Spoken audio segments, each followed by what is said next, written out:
Hi guys! Welcome back to my YouTube channel. Good morning, good afternoon, good evening sa ating lahat, saan man tayo sulok ng mundo.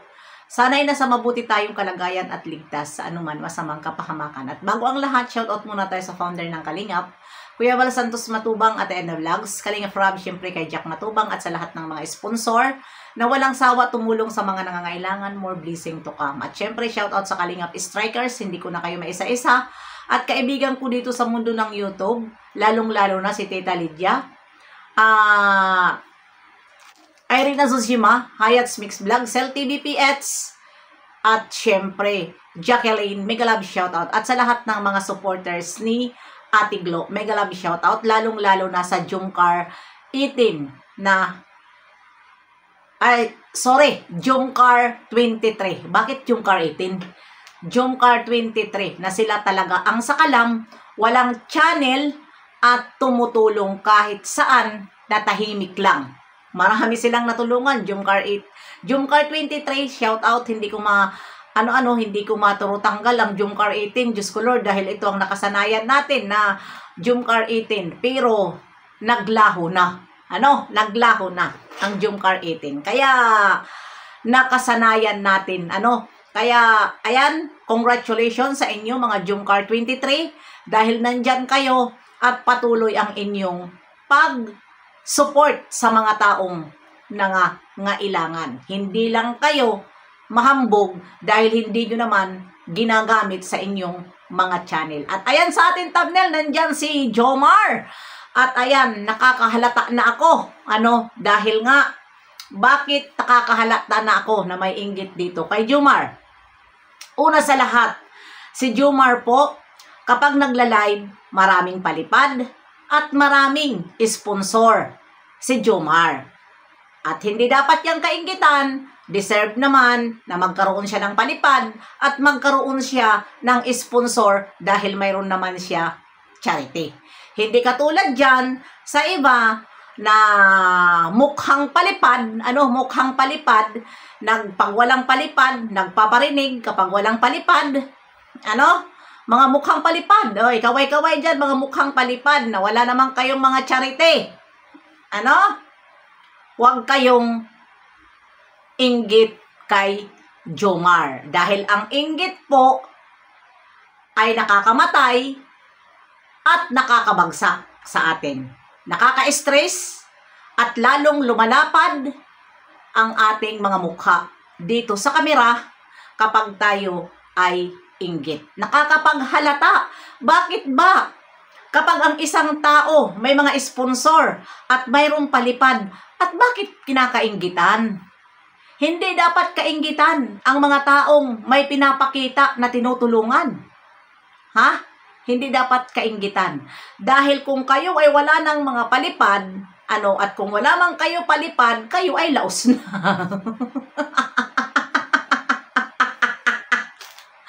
Mahirap ang tao kapag nalalaos na. Nalalaos na ang ating channel.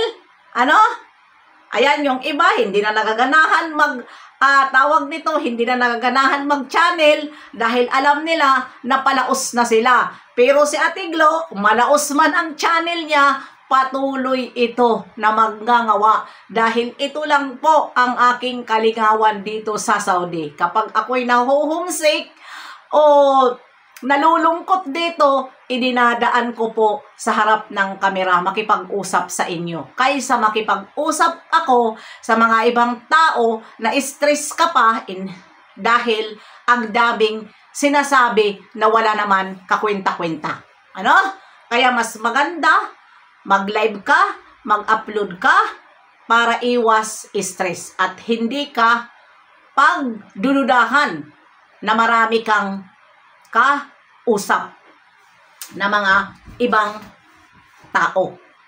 Dahil ayun na nga, ang iba ay makipag-usap ka, siraan ka pa, isumbong ka pa doon sa dapat isumbong na may sinasabi kang hindi maganda. Iwas-iwasan natin. At doon, sa pagkainggit nyo kay Jomar, malalaglag na lang ang inyong mga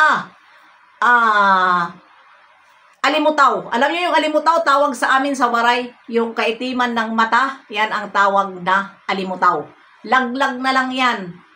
Wala na. Huwag nyo na lang pakialaman.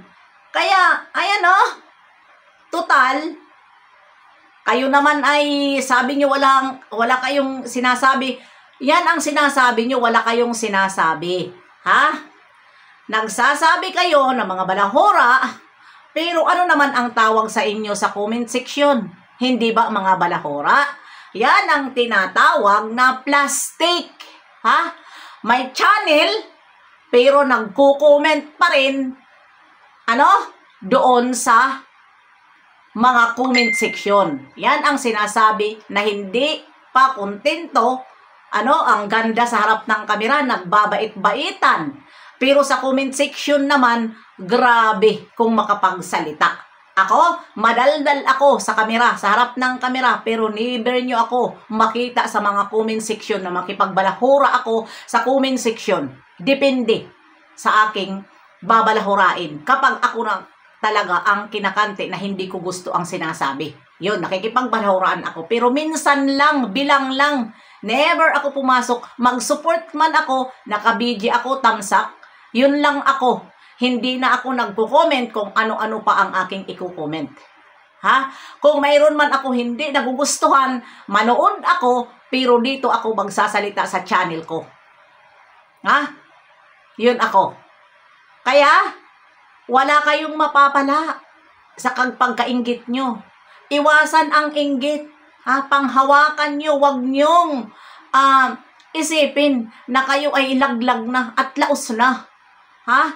Bakit? Saan kayo nalaos? Dahil mayroon sa inyo nakita na hindi maganda. Kaya malalaos kayo. Mawawala ang viewer talaga. Diba?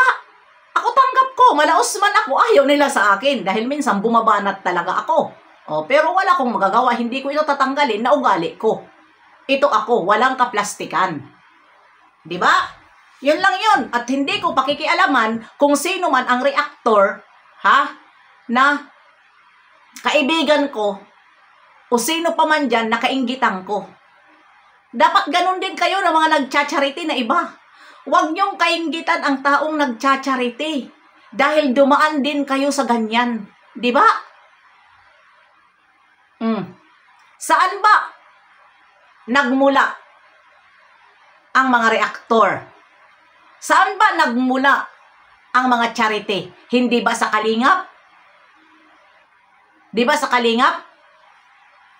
Kumita tayo ng dahil sa Kalingap, hindi ba ga? Inaksip tayo ng Kalingap. Tapos pag mayroon na tayo, magkaroon na tayo ng mga sponsor, magkaroon na tayo pagkakainggitan.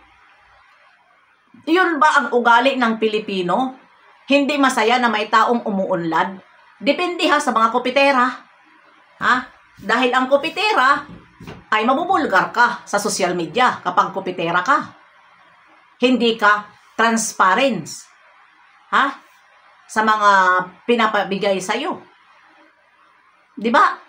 Hindi ka ba masabi sa social media dahil may takot sa'yo, pero sa likod ng kamera, ikaw ang chismis nila na hindi ka transparent.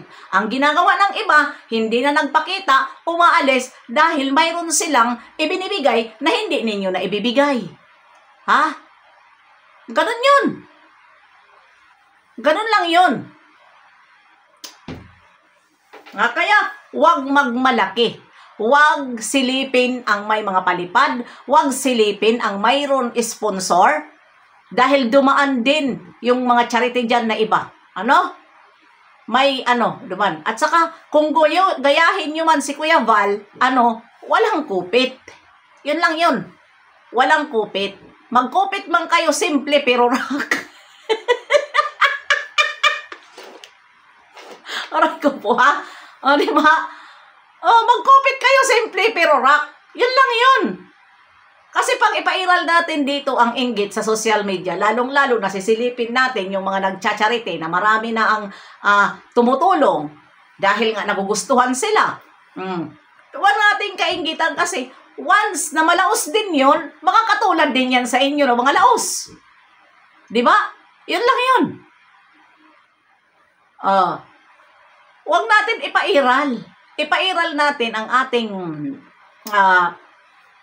tawag nito, ang ating pagpursige na makatulad rin tayo sa isang sumikat. Yun lang yun. O kaya makisakay sa sikat. Pero yung sikat na sinasabi, sinong sikat dyan?